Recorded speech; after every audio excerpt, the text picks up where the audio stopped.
At 10 News Weather Authority from the JES Weather Center. Good morning, everyone. Here is a look at our picture of the day sent in by Emily Pauley out in Dublin. This is a lightning strike that struck a tree and then took down a chain link fence. Thank you for sending this in. Sort of shows you how we were dealing with some of the severe storms that built through yesterday afternoon. Now, not all of us saw what Emily did see out in Dublin, but if you did see any sort of cool weather that you may want to share with us, you can go to WSLS.com/pennant to do so for your chance to see it here on air. Now, this morning temperatures are kind of all over the place. Out in parts of the New River Valley and in the Highlands, we're in the 30s, we're in the 40s across the Roanoke Valley in the Lynchburg area, and then we're in the low 50s across the south side. So a little bit of a temperature gradient unfolding out there this morning, and we are continuing to deal with some of those gusty winds across the board, primarily in the high elevated areas where we're seeing some of the highest gusts, like Floyd with a gust at 33 miles per hour.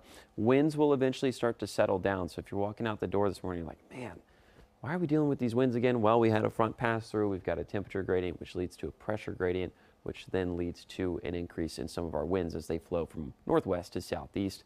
Eventually, once we get into the evening, that sort of pressure gradient sort of subsides, and then our winds start to decline. So that's what we're going to be dealing with throughout the course of the day. We're also going to be dealing with mostly sunny skies, which when we heat up, that also increases our temperatures. We're up to 57 degrees by 12 p.m. Eventually, we are into the mid to upper 60s this afternoon. Some spots like Southside could get to about 69 to 70 degrees, but overall, it's going to be a nice, warm, and sunny day with lots and lots of pollen, not just today, but throughout the rest of the week as we are continuing to deal with these spring-like conditions. We've got a lot of flowers out there blossoming. We've got a lot of trees that are starting to develop leaves out there.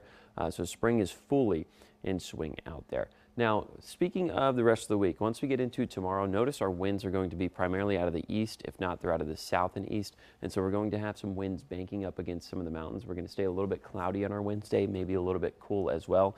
Then we've also got a front to our north and west, which is going to continue to push off towards the north and east over the course of the week. Once we get to Thursday, this cold front, which eventually turns into a stationary front because we've got winds out of the north and out of the south on both sides of that front, eventually stalls just to our north. But before then, there is a potential for severe weather to our west across parts of the upper Midwest and the plains.